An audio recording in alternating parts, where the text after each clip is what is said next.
My question is very simple. It's about a citation, traffic violation. It's good business to file a ticket. It's poor business to fight a ticket. Most of the time you lose. Because what it comes down to is your word against that police officer's, and most of the time the judges believe that police officer.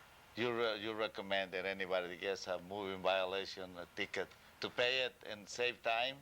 Well, that happens too often. I think if a police officer dishonestly gives somebody a ticket, they ought to fight it. That's important. And more importantly, if that happens, to file a complaint with the police department. Don't take it to the judge. Go directly to the police department and make a complaint against that officer. What do you think about those automatic photo cameras? Well, if we had them on every intersection, we'd be better off. You think it's better? Because you can't, I personally, my experience over 20 years, you cannot trust this. When trouble... Better the cameras. Absolutely. Santana en vivo, Santana live. Santana. Buenas noches. Fernando de Valencia. Diga, Fernando. Quiero hacer un comentario acerca de este problema de los policías y todo esto. Si lo pudiera hacer en inglés o en español, como quiera. Bueno, I will try if you want. It's okay. Yes, try it in English. Okay, fine. I was listening to you yesterday, and you were saying about, it's time for us to start pushing for getting some judges, Latinos or Mexicans or whatever. But I kind of disagree with that. What we really need... No, what my comment, let me say, yesterday my comment was about that there were some judges named by the president, but were not confirmed by the Senate. That's right, and you were saying that we were supposed to call, contact our, representatives and ask them, in other words, put some pressure on them to get in, No, when I ask you to get in touch with your council, that's right, man, your representative locally, is to complain about the police force. Okay, well, anyway, I can't disagree with that. If you remember, this is the last case, that individual that it was handicapped right now. He's on a wheelchair. Mm-hmm. The police officer that shoot him was a Latino. So what we need is good police officers, good judges. It doesn't matter, whether they are, whites or blacks or blues. Doesn't make any difference. I would like you to get an opinion from an attorney. Will you? Well, I think it's important that there are lots of minorities in law enforcement, especially those that serve minority communities. And you're right, the guy that did these terrible things is Hispanic himself. Problem is that he was allowed to get away with it because of the failure of the department to control that. There's where the problem lies. It doesn't matter what race they are or what ethnicity they are. If the culture that they work in allows them to be corrupt, they'll be corrupt. That's the whole thing, it doesn't matter, the ethnicity or the race. Doesn't make any difference. Actually, what we need is good police officers, good judges, people who do the job that they're supposed to do.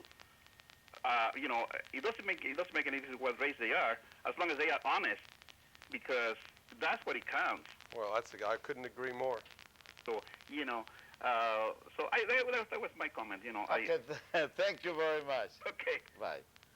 Now it comes to my mind the biggest scandal when Daryl Gate was chief of police. Oh, my favorite Daryl Gate. Your favorite Daryl Gate. Do you think Parks should bear some responsibility over the present scandal? In part, yes, but I wouldn't be as harsh on Parks as I've been on Daryl Gates. I think that Parks tries to discipline his department. He's known as a disciplinarian in the department. And I think he's sincere in his efforts to try to fix things. But, it's a huge department, and he's at the very top of it. That's why I said the department is truly managed from the bottom up instead of the top down, because he can't possibly control what goes on with individual officers on a daily basis. It's not possible to do. When you get cases, you get them on contingent fees? Most of the time. If it's not a clear-cut case, you will not take it. That's not true. I've spent hundreds of thousands of dollars of my own money litigating cases on behalf of people who I had great faith in, who had the kinds of cases I thought we could win and didn't. So you don't charge your clients anything? Charge them nothing. Then if they have a case, they come to you, you fight it? If I like it, yes. If you make money, they make money. Or if they make money, you make money. That's the idea. Sometimes there's no money in it either. Santana en vivo, Santana live. Hello? Yes. Sí, Santana, mi nombre es Luis Arturo su programa es excelente. Gracias. But I would like to talk to the gentleman talking to you. Sir, you have a police force which is over 10,000 big, and you have a board of supervisors that is very small that control them. If we have so many crooks in the board of supervisors, what do we expect from the police force that is so big? Tell me, sir, what can we do? Because this has been going on for so long. I mean, for so long, we have a corrupt police force. Everybody knows about, lawyers knows about, but everybody keep it under wrap. What should we do about? Tell me, please. Well, I wish I had an answer for you, but I don't think I do. I think it's important that the public understand that the ultimate responsibility is laid with our elected representatives. We elect the mayor, we elect the council people, we elect the county supervisors, and they have to understand that it's important to the electorate to ensure that the police department is clean. I understand the gangs, they have their own rituals and codes and signs. Are you aware that in the police force there is some rituals?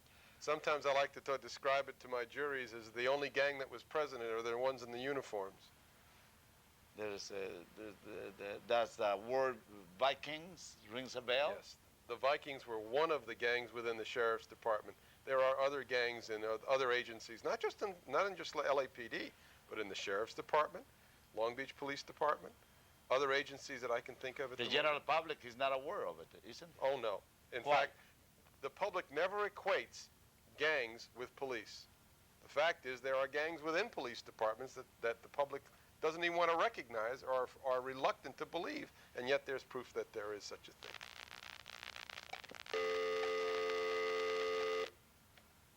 Santana en Vivo, Santana Live. Yes, this police chief, he's just a little puppet there. He's got no power whatsoever. He just, he doesn't project any leadership whatsoever. And I don't know, somebody better do something about it. What I try to tell people is like, this kind of shows you should give phone numbers for people to call. Please put a little number. I'm going to take your advice. I'm going to ask immediately Claudia, our coordinator, co-producer, so we can have to get those phone numbers of the different city council for the people to complain. Please. I'll do. Thank you very much. Okay, there is any way people will get in touch with you if they have a problem with the police? Well, I'd always like to hear what people complain about the police. I mean, that's something that my office is prepared to take these kinds of complaints. But I'm only one guy. We have organizations whose job it is to look into allegations of police misconduct, and that's internal affairs in every single police department. Their job is to do it, and that's the first place I would call, not your lawyer. Thomas Beck, do you have a phone number? I do. Area code 213. 213 387 387 60 60 64. 64. If you have any problem, there is at the screen.